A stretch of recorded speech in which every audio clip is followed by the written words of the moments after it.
Chapter 10. The Old Conflict.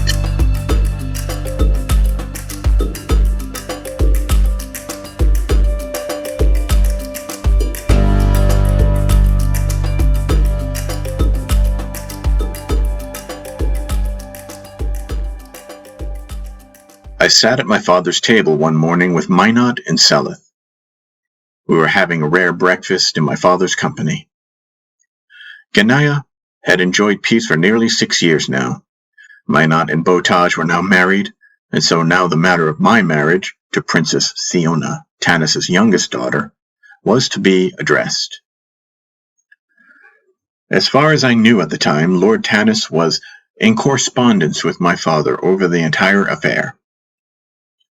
I had met the princess 3 times over the years, and though I found her to be more and more charming with each visit, and even beautiful, I could not escape my apprehension about being married so easily. I expressed this to Aunt Nandi, whose advice I sought upon knowing that she married Lord Dajai with a burning love in her heart for him. She did not accept any less arrangement, and yet from my mother's stories about my aunt, I knew marriage was not always agreeable to her. If it was to be that I am to wed, I wondered, was I settling by surrendering to this union because it was my duty? Instead of smacking me with a heavy spoon or the butt of her knife, Nandi said, Lord Dajai had eyes for one another from the beginning, but I would not have him initially, even though I loved him. Love can be like this, confusing for some of us. It was my brother, your Uncle Khalid, who arranged my marriage in his sneaky way, by showing Dajai how to seduce me. It's so hard to say, nephew. I can only say we are arranged in the ways that suit us. Still, I feel love is all arranged in one manner or another. She then pointed out that even though she and Lord Dajai could never fail to love one another truly, she only saw him every few months. Even as his legal wife, she told me her love did not dictate that Dajai be hers alone. She alluded to the fact that even Dajai kept concubines.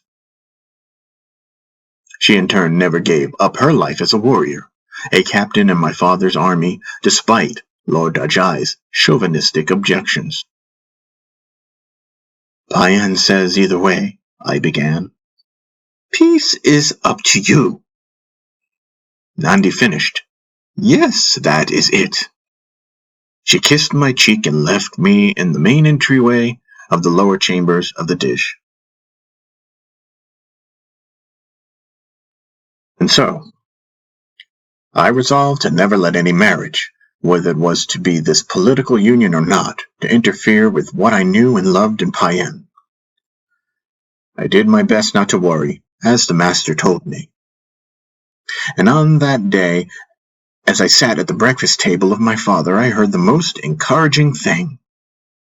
My father sighed after reading from an unsealed scroll that he placed on the table.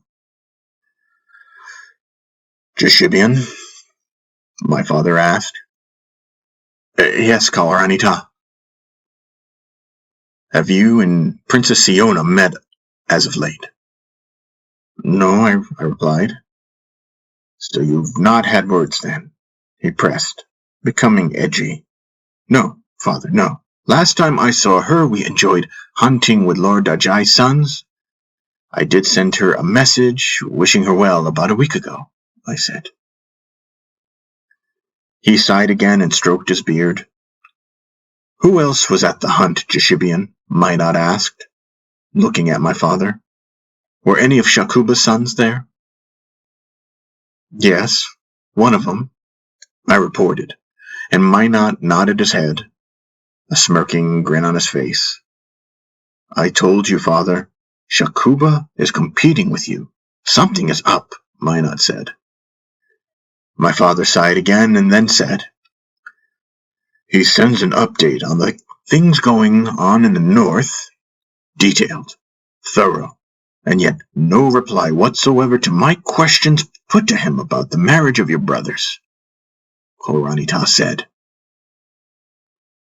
Though the peace between Khoorhani and Mayak lasted for 3 more years, the master pointed out to me that it was never written in our historical threads that peace between our people held indefinitely. And so the year of my 16th birthday marked the final years that the peace I had known since birth began to crumble as tensions gathered like clouds at the top of the mountains, the inevitable storm of war threatening.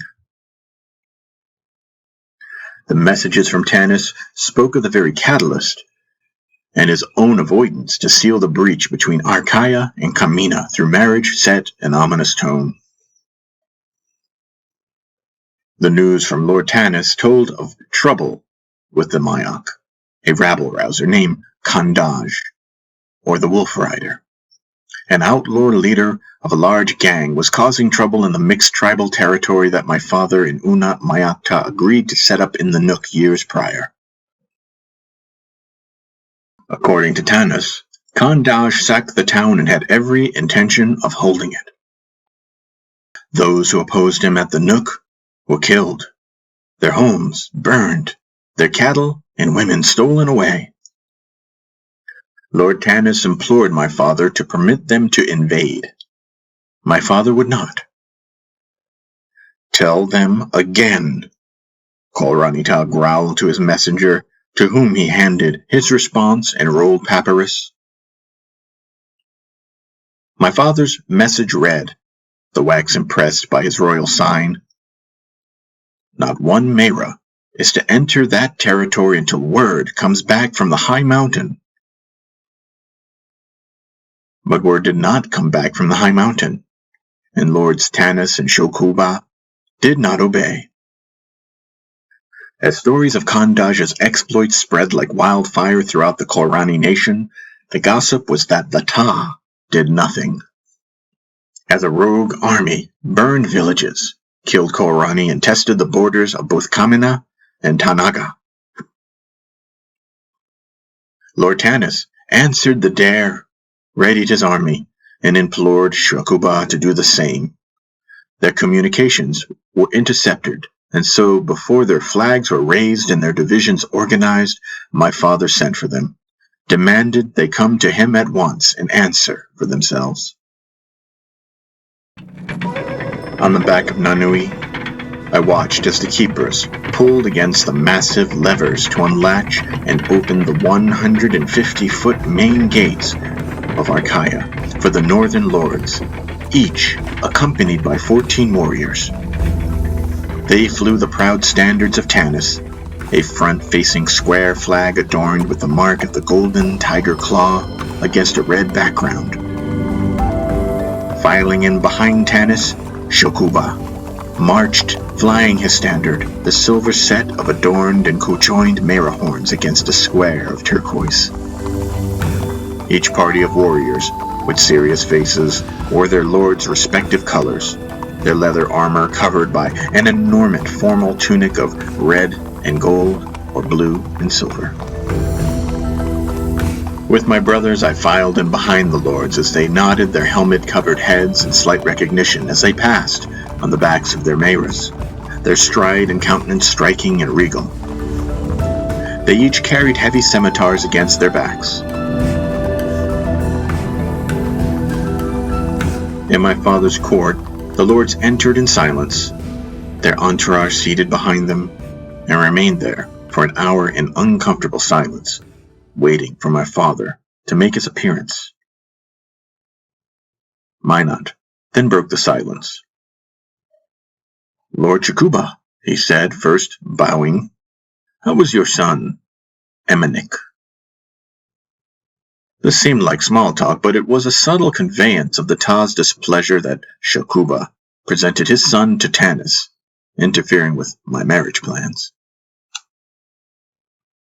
Shokuba glanced at Minot, smiled, and simply said, nodding to me, he is well, and he sends his regards. Any marriage plans? Minot asked. Shakuba's grin deepened, his nostrils flared in enjoyment of the inquiry, and he issued a deep and confident belly chuckle. Tanis raised his thick eyebrows from beneath his triangular helmet, which he removed, placed on the floor beside him, and nodded. "Ah," Tanis said, glancing at Shakuba. "Is it a husband you seek, Prince Minot?" Shakuba joked, and his entire entourage began to laugh.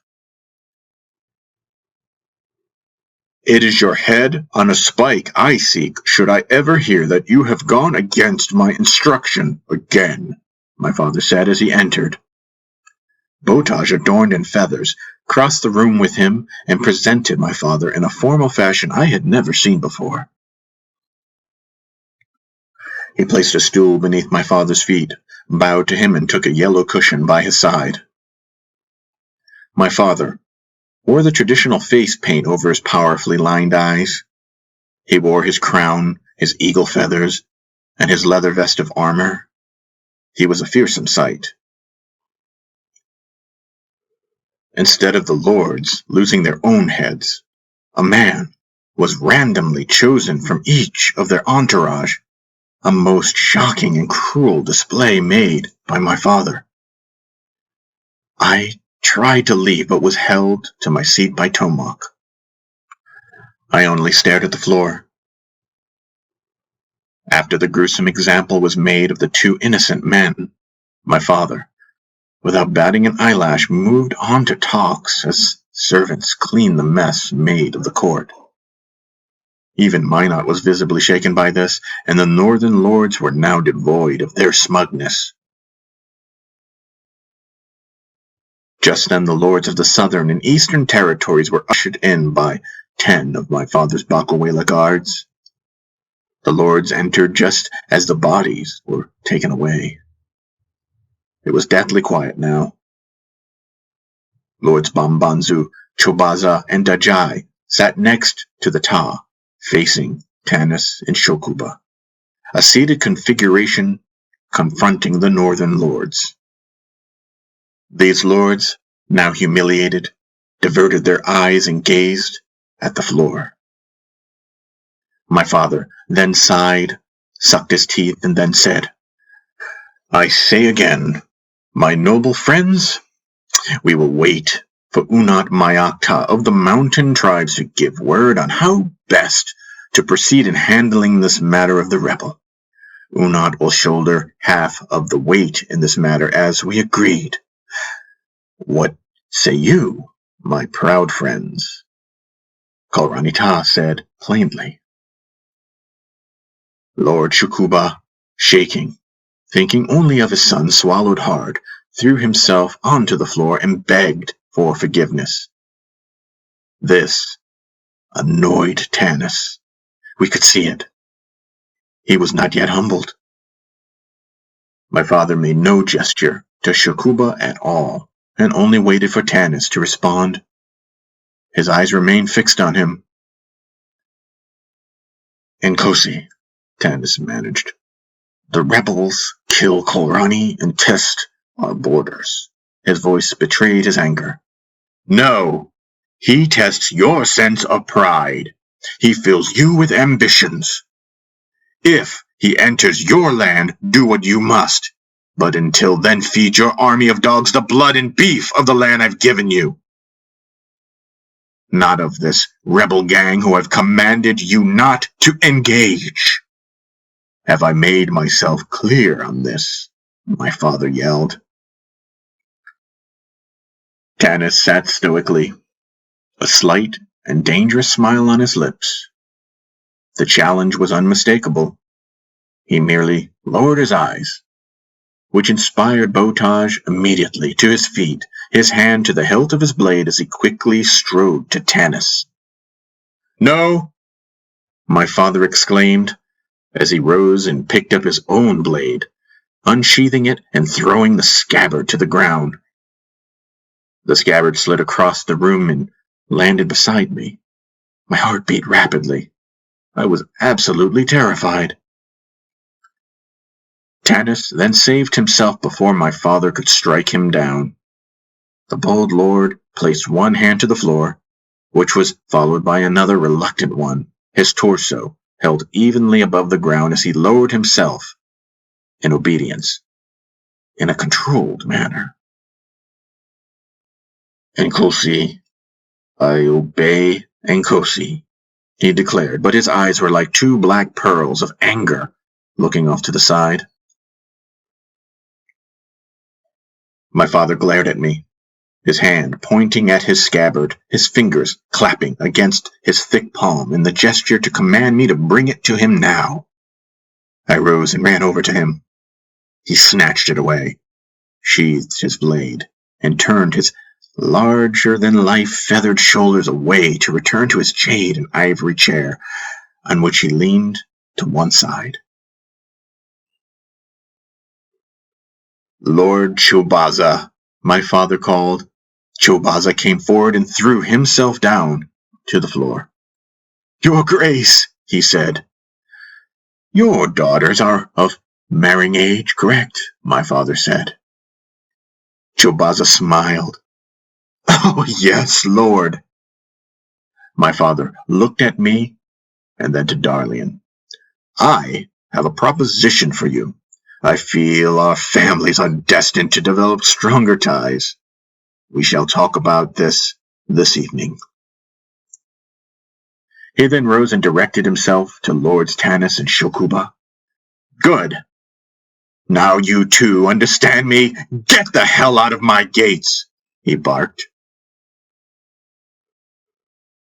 My father's guards then pushed past Khoorhani in a most inhospitable manner and beckoned the lords and their entourages to quickly leave Arkaya without the benefit of resting up before they departed.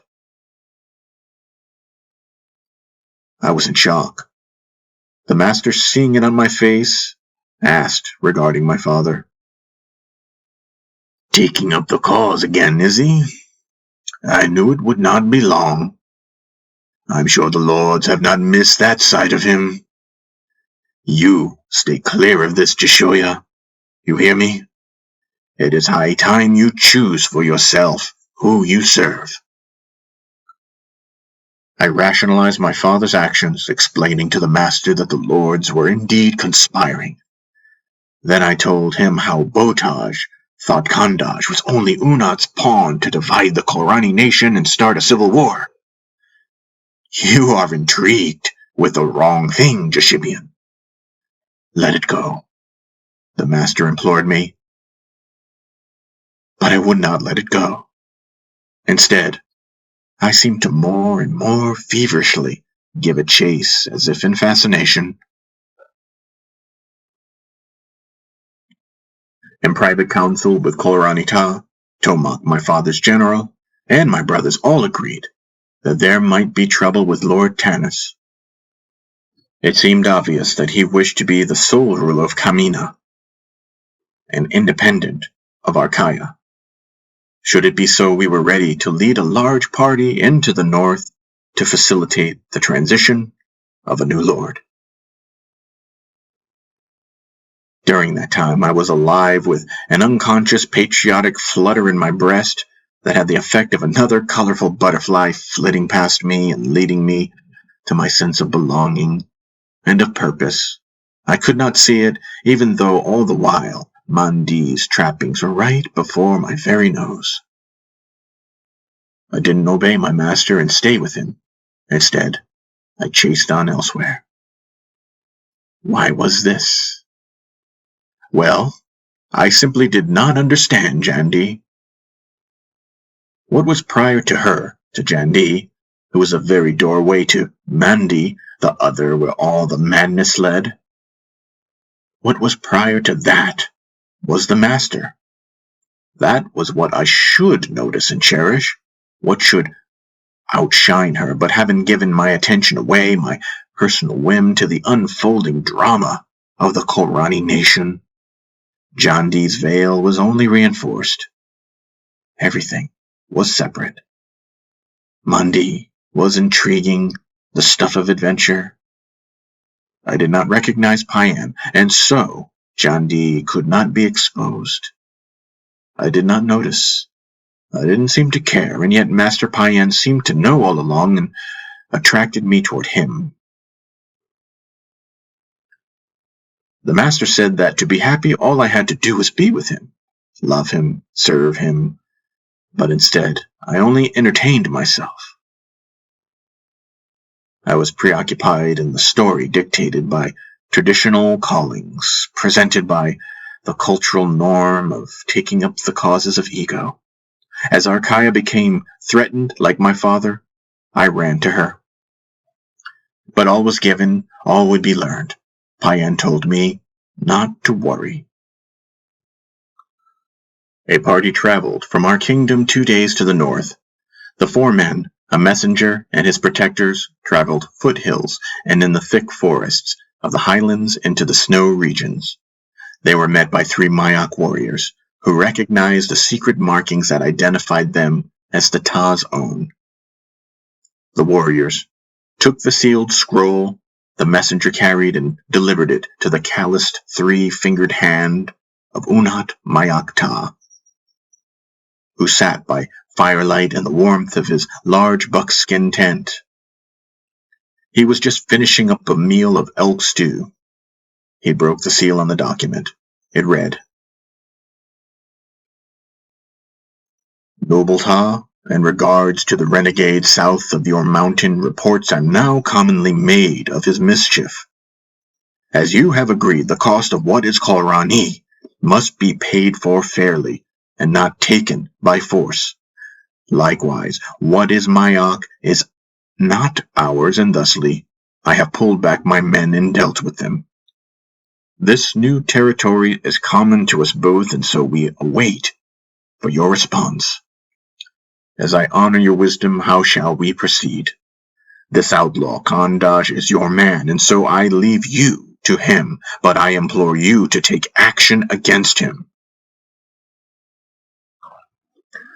As a gesture of goodwill, I am sending you 4 trackers to double your efforts to locate and bring the Wolf Rider before the law of the Mayak land.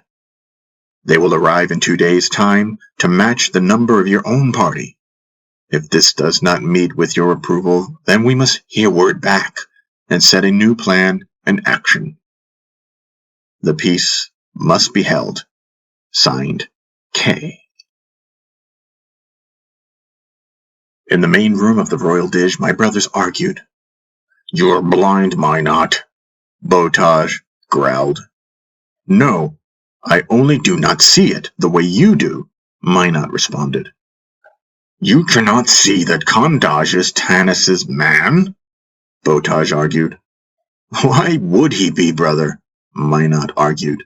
He rebels against the restraint placed on him by Unat.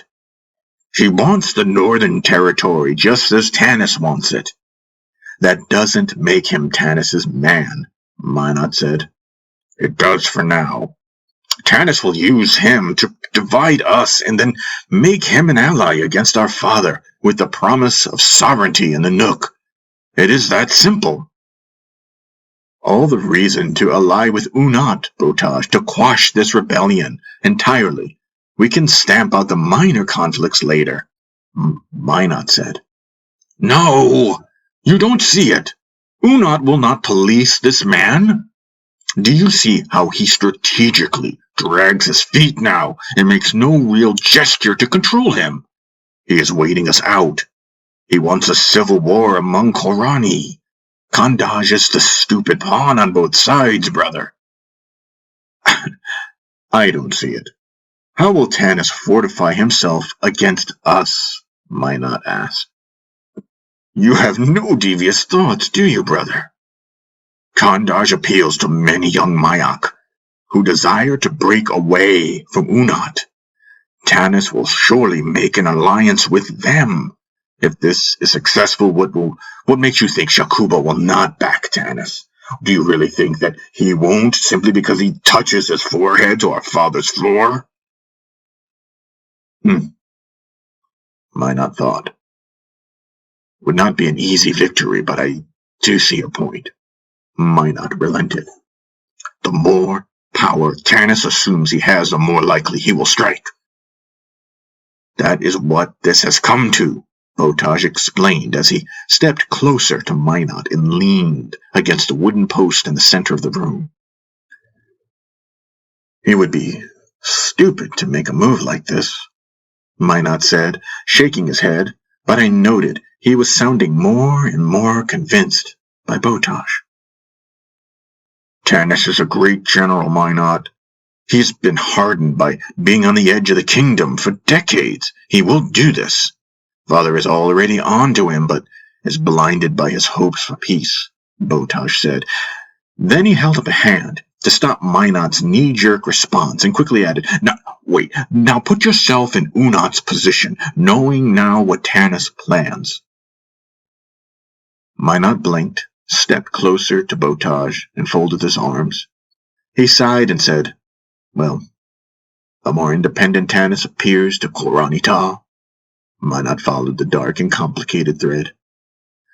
"The more likely Father will deal with Tanis, which will create the perfect time for Unat to attack again." They were silent. I considered the argument. I was convinced. "With our forces divided, if civil war successfully got off the ground," Minot murmured, "Tanis, Shakuba, and Unat will have a chance. Everyone makes a grab at the power." Botaj interrupted. "Are you suggesting we attack Unat?" I questioned. "No, we don't attack Unat, Jeshoya.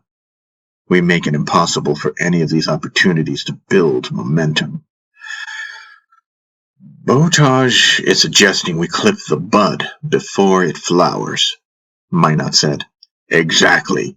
We attack Khandash quickly. We put his head on a stake along with Tanis's head right beside it, quietly in the night. Then the sun will rise with a new lord in Kamina, and then we will see what Unat thinks." "This is crazy," Seleth said. "It sounds paranoid." I agree, but there's some merit to your thinking, Botaj. I feel, though, that we should at least send out scouts to see if Unat is amassing warriors. We need some kind of proof, Minot said. "Ah!" Botaj snarled, fed up. He left the room, as was typical. Who was right, I wondered. I spoke with Paen about it that evening. "Who cares?" the master said as I served him tea in his dish. "Botaj could be right, but what are you doing? Who are you in this unfolding drama? What are you buying into? If a tree threatens to fall on you, and I say, 'Stay right where you are,' and you do it, the tree will miss you. If you move and disobey me by moving to the left, well, I guess I will have to dig a hole for your broken body." Yes, master. I understand this, but should I not do my duty as a warrior like Botaj? I questioned. You're not seeing it. Neither Botaj nor you will ever be content, for if you both were to do as I say, regardless of how the world seems to contradict what I say, you would begin to see clearly. Botaj would begin to loosen that fat warrior's fist he has clenched about his livingness. He would see how his livingness actually flows on the tide whose source is prior to his self-assertion. The source, where I am everywhere. It does not matter what happens if you are with me, Jeshibian. But since I know you, all I can say is whatever happens, do not worry. But of course, I did. I could not manage the detachment he alluded to, and instead stepped into the drama and was interested. 2 days later, Botaj entered our stables where I groomed Nanui and spoke with Minot more about the political situation of the kingdom. My head ached with it from our endless postulating. Minot had learned, though, that the matter of Khandash was actually settled. It seemed a relief to us, and we were about to share this news with Botaj. Botaj, however, seemed agitated. I sat with Minot on the clay floor polishing Mahabharata.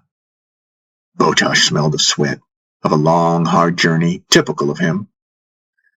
He tied Onyx, and then stood at the entryway staring at us. He breathed heavily, and over his shoulder was slung a large sack. He just stared at us. I heard footsteps running toward us, then a Mira. "What is it?" Minot asked. I then saw the sack was stained, and crimson drops fell to the dirt. Botosh, in one movement, unslung the sack and dropped it on the floor. It had a great weight to it, and the contents spilled out of the mouth. I gasped, horrified at the sight. Just then Nandi appeared in the entryway. She was exhausted from running. Her eyes were gaping wide, shocked. She seemed to know already. She had noticed Botosh's demeanor and understood that he had disappeared for 2 nights. Tomak rode up behind her. Upon seeing what was on the floor, Tomak threw up his hands. "Oh, no, you stupid! No!" He grabbed Botosh by the shirt and pressed him hard up against the wall. "What were you thinking?" An hour later, a messenger reported to Khoorhani that Lord Tanis had been murdered in his sleep and his head stolen away. 7 of his guards were also killed, poisoned. The rumors were like a shockwave throughout the kingdom. The other head, indeed, belonged to Khandaj. In only a few weeks, with the incident with Tanis in court and now this, my father was again the feared tyrant. That very day, my father received the response from the mountain. "Rest assured, great Ta Khandaj's wolf riders will be dealt with. Have patience, old brother. I acknowledge our ancient ties and do not waver on this matter. I must confess now that this is a most sensitive situation, as Khandaj, my nephew, is impulsive and ambitious. I can reason with him, I assure you, and when he is apprehended, he will be disciplined severely according to our ways. The final obstruction in handling the matter has been removed. The damage done to our process of peace will be repaired many-fold from my end, I assure you. The wives of the Khoorhani men killed by his party will have lawful satisfaction. Signed, M." The sharp line of my father's jaw flexed in anger, and he leaned to one side of his jade and ivory bench. His fingers gripped the jade ends of the armrests and nervously scratched at the diamonds encrusted within them. 100 lashes will kill any man in Kosi. Gita, his second brother, implored Khoorhani to reason, to be merciful on his son. My father was an ashen statue, angry, volcanic. "After this it will not be over," Tomak said. "Spare him, brother." My father looked over at the master, who answered the summons to appear. "You, Ata," the master said, putting the choice squarely on my father's own shoulders. "You taught him this. He has followed your example since that fateful day you robbed me of my crown." Paen said, and then left. Botosh was tied to a post and whipped 40 hard lashes.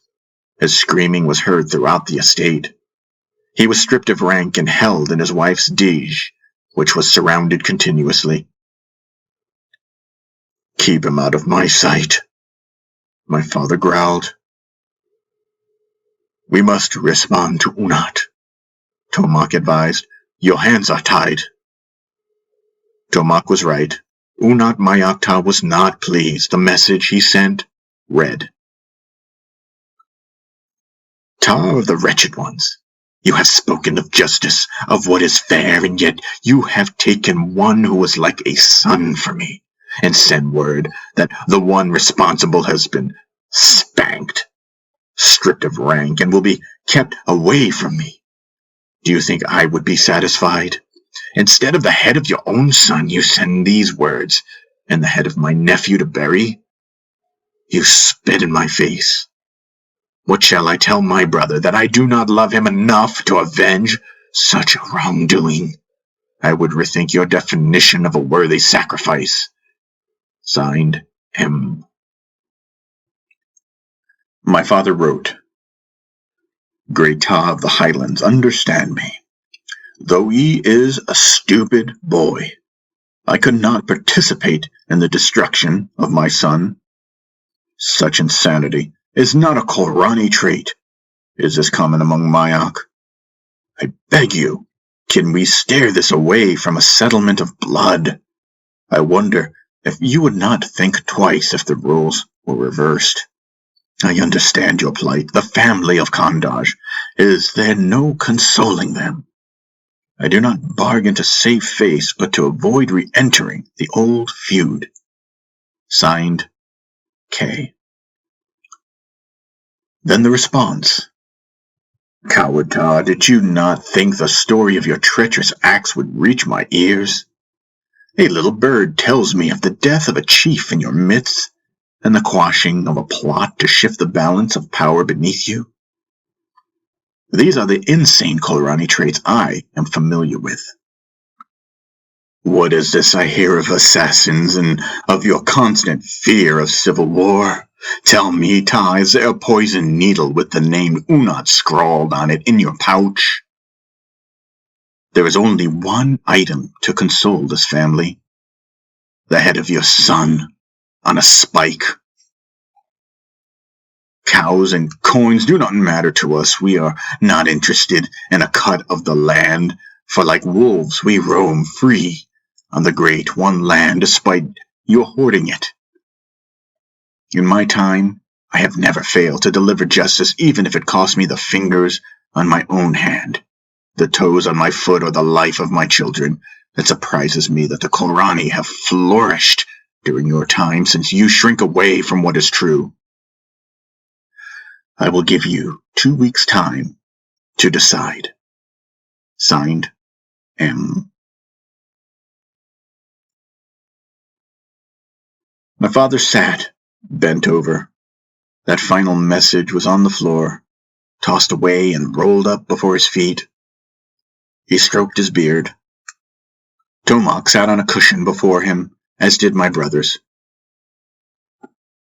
If we attack them now, perhaps, one of the captains called.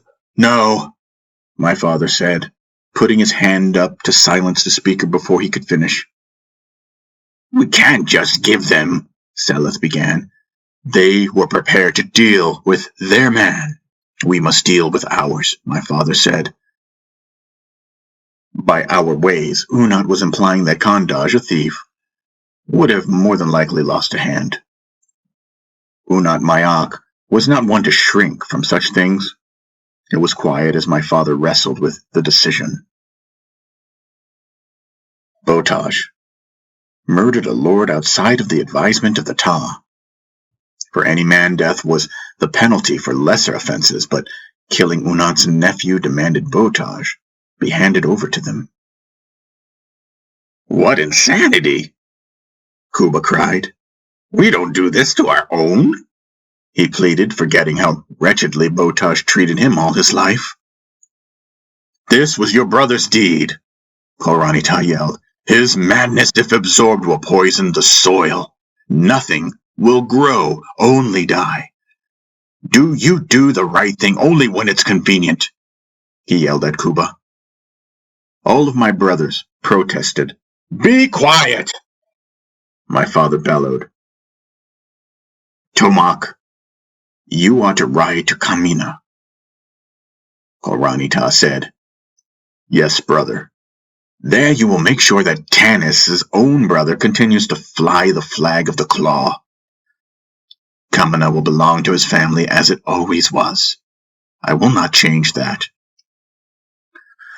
Instead, they will know that it was my own ambitious fool of a son who...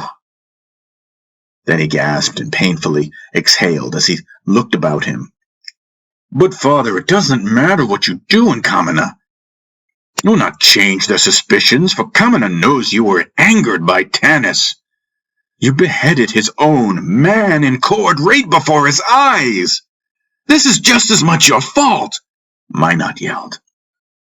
Master Paen, Minot then pleaded, what do you think?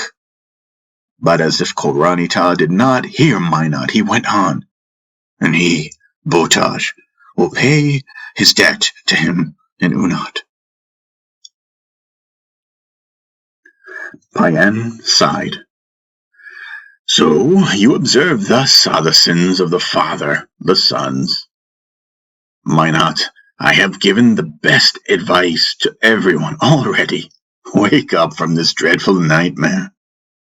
My work lies beyond this drama here. Your father is Ta, and it is his duty to decide, not mine. But I will say this. Each avenue of desire requires payment.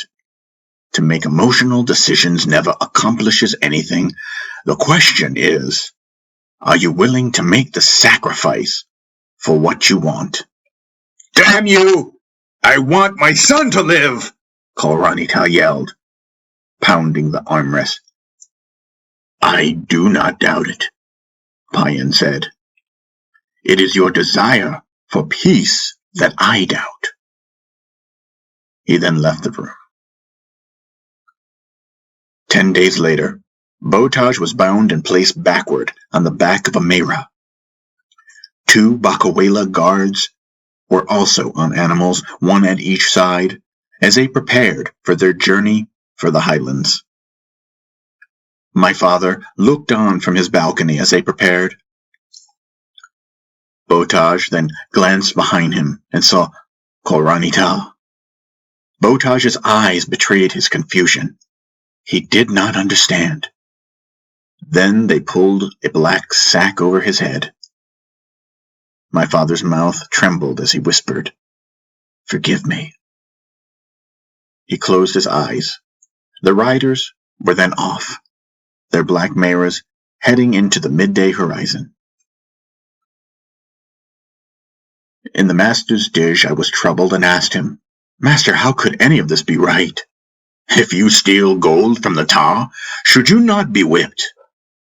I was silent for a moment and then said, Yes, because it's the law. If you rape a woman, should you be castrated? Yes, I said, again. The punishment is nothing personal, just the law. So in knowing the law of the culture, why would you steal gold, rape women, or act against the Ta? But, bah, no. Would you ever do something, anything so stupid? I don't think so. I hope not, at least. Me too. For I would not like to see you sent away to the gallows, my friend, or have to hear your voice in torment as ogres whip you within an inch of your life. Do not worry, Jeshibian Khoorhani. If Botaj dies, it is because it is his time, not because you failed him. Botaj had been married a year prior and had his own dish constructed. Minot was also married, and his wife, Jaya, served us dinner in his dish. My brothers were quiet, serious. The sun was beginning to set. We ate quietly. Botaj's wife, Andek, sat with us. On the subject of Botaj, Master Paen said one last thing. No, your father could not kill your brother, and that's admirable, I suppose. What is interesting is that he seemed more reluctant to hand him over to Unat. I think Unat would have gleefully adopted your father's most dangerous son, the legendary Black Diamond, as his own nephew, as is customary among Mayak, and I believe your father feared that most of all. We learned that Botaj was indeed exiled. placed on the back of an aging Mera, and led to the far west. The men who traveled with him did not return for 10 days. The master was right. My father could not bear to execute his own son, but to not punish him would have in his mind sent a message to Kamina that he condoned the death of Lord Tanis, which he never intended. By winter, the war resumed. There was an uprising in the north as Botaj had predicted. Unat did indeed capitalize on the rebellion, dispatching his armies to Katik and Isiwa as we fought against rebels in Kamina. My brothers and I took up the cause to defend our cities. I would fight. I wanted it. The master disappeared into the jungle. I could not find him. I could only hang onto his last words, taking them with me as I naively entered the whirlwind of our resurrected tribal wars. Darlin and I rode in Selot's party, patrolling the easternmost territory of Katik. There were timid skirmishes, all of which I did not have to draw blood. In another month, though, that began to change. The Nook towns were burned to the ground.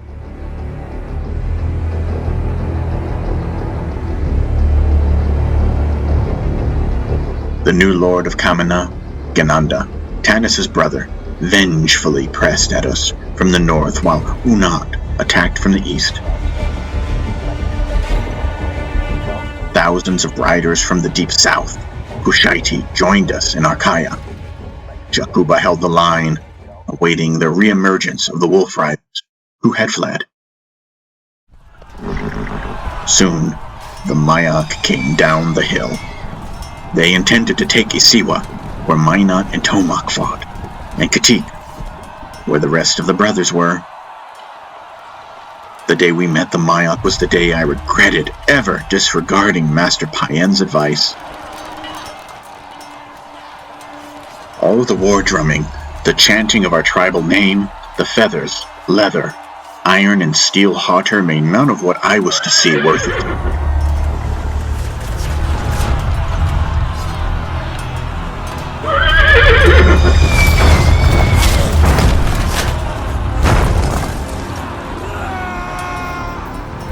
I was involved in many a savage battle, set against grassy hillsides littered with downed Meras and fallen men in armor.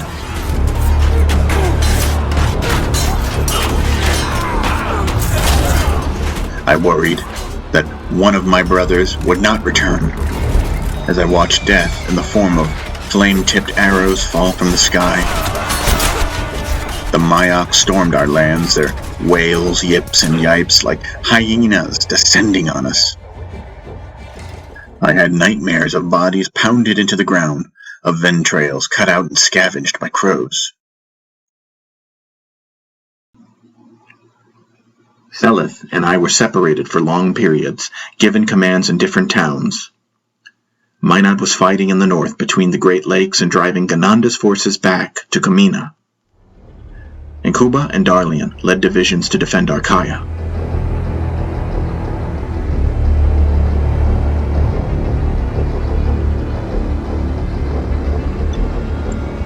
After some hazy length of time spent in the hell of riding in blood-soaked mud and being hammered by monsoon storms, I rode with Selith again.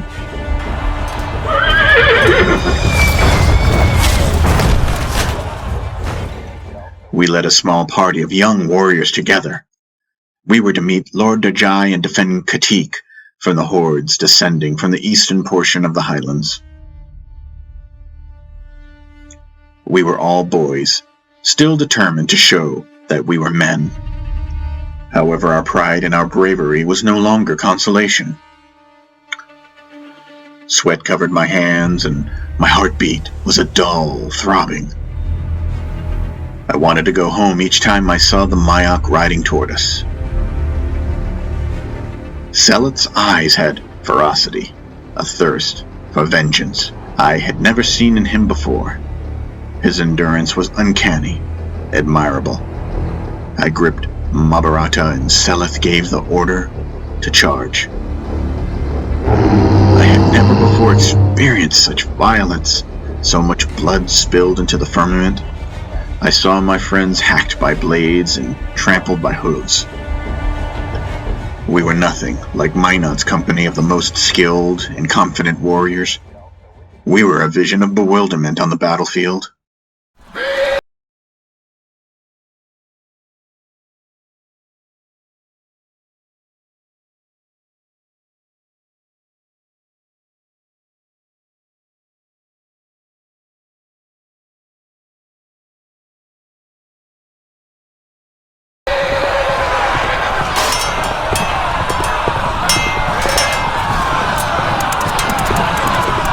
I struggled each day knowing that I sat on the edge of my own death. Any day now, I could be run through. The brutality, the raw and awful hatred of brother against brother shocked me, and I was hesitant. I wanted out. I could not take it any longer.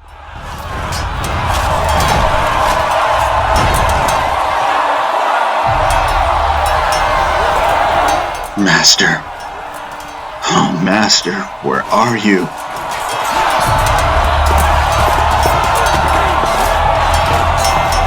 Then, after weeks of carnage, with wave after wave of attackers, I stopped trying to get away.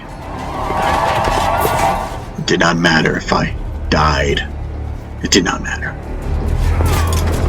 With one exhalation, the touch of a smile on the corners of my mouth, I no longer worried.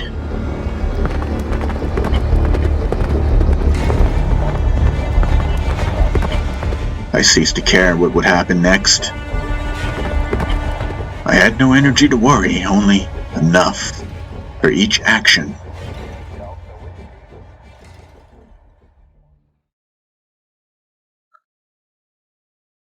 I let go to this, deep into the rotted entanglement, its taste, its smell, so that it could not be mistaken for anything else other than putrid, rancid, gross, and degrading business. This was the battlefield of ego.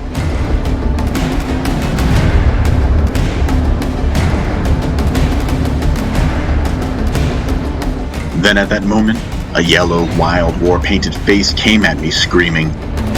He knocked me and Nanui to the ground and held death's instrument over me, intending to plunge it brightly, hatefully into me. I almost welcomed it, and yet instinctively, I pulled Mahabharata from her scabbard that was attached to my back.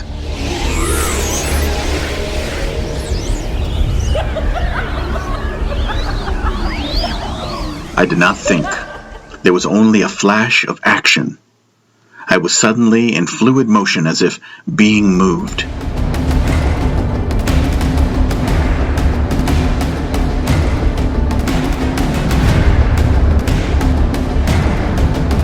I can only describe it as being in perfect synchronicity with the events unfolding. Suddenly, I felt I was Master Paen. He was not just with me. He was me.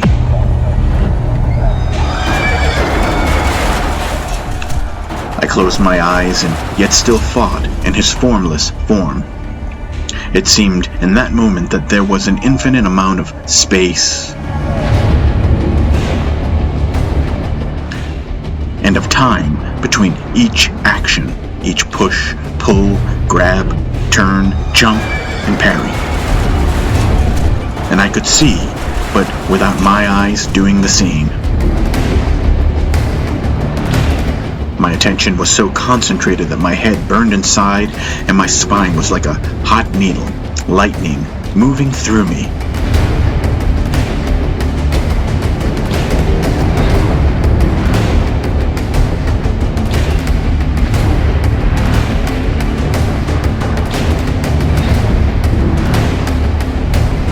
My breathing was even, my body, a dancing doll being played by a starry puppeteer.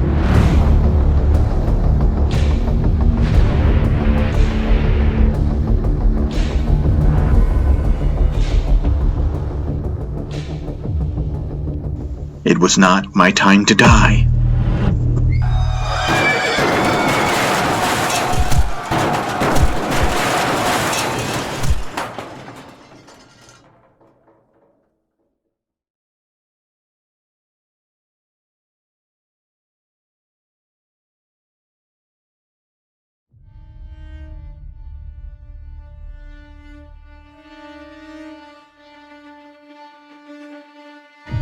When this combat was finished, I sat in the grass, a marionette with cut strings.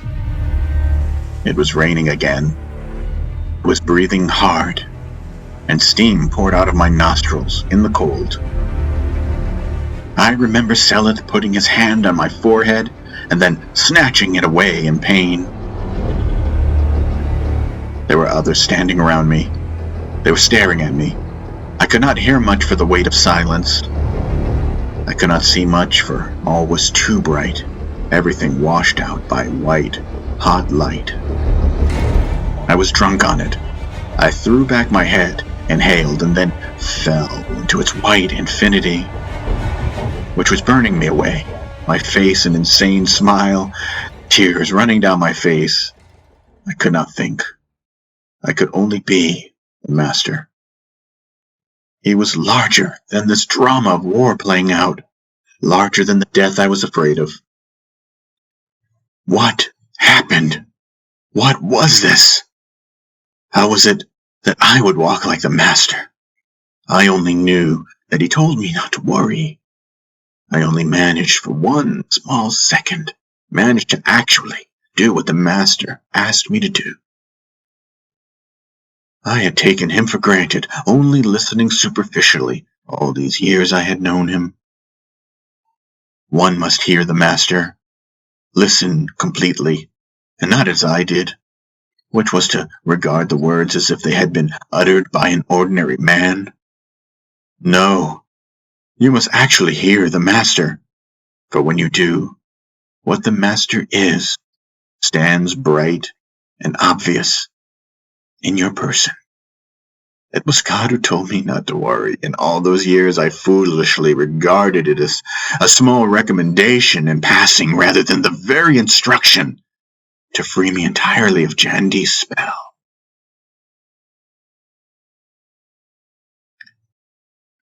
After that glimpse, I knew now that, even upon risk of death, I should not worry, but instead let go.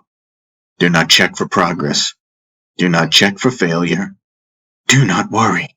Do not stop to look at your reflection. Do not study that of another. Do not worry. Paen showed me to hold no value for deeds done. My head neither hung low nor raised to the sun. And that one small thing that the master asks us to do or not to do, depending on our nature, that is the one thing we are hell-bent for, and vice versa. Paen knew me like the back of his hand, so he did not ask me to ride into a town and liberate it. He knew me like his own son, and so he did not ask me to give my golden crown. He knew me like the very heart beating in his chest, closer to me than I would ever imagine, and in being that close knew how lost I was and how I suffered, and so all my beloved master asked me to do was never worry. They cheered my name when I returned home with Seleth, who could not stop telling the story of what he saw. Seleth, I said to him, my arm around his neck, it was not me who did this. But there is a new master warrior, my brother.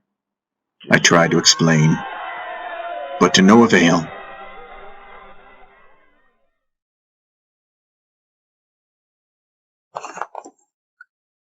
Seleth went on. Excited and so not listening, not hearing. I did not bother with it. My smile had nothing to do with a personal victory. It was because I knew now how wrong I had been all along. In my reaching, in my search, the master was everywhere, was indeed everything. I saw her, glimpsed her infinite face, stars as bright diamonds, clouds of cheek, wind of hair, our lives, her life, our deaths, her food, and so I did not worry. I cried, I laughed, I cried, I laughed, a madman, standing as every man on the field, and yet untroubled by the awful war taking place. Oh, wonder! There was nothing that wasn't her, and therefore I was no one. I was no one separate from Ashuta, for there was only Ashuta. And the telescoping mirages of Mandi and Jandi were withdrawn deeply into the bright seed of no thought.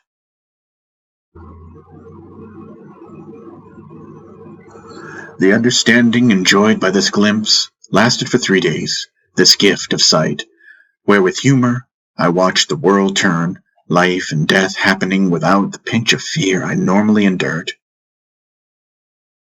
Death itself seemed an unreal and non-ultimate event. Then, that boundless feeling faded, and the agonizing feeling of limitedness returned. I was again greeted by my concerns, the tick-tock clockwork of my thoughts, and my desires to be informed by them.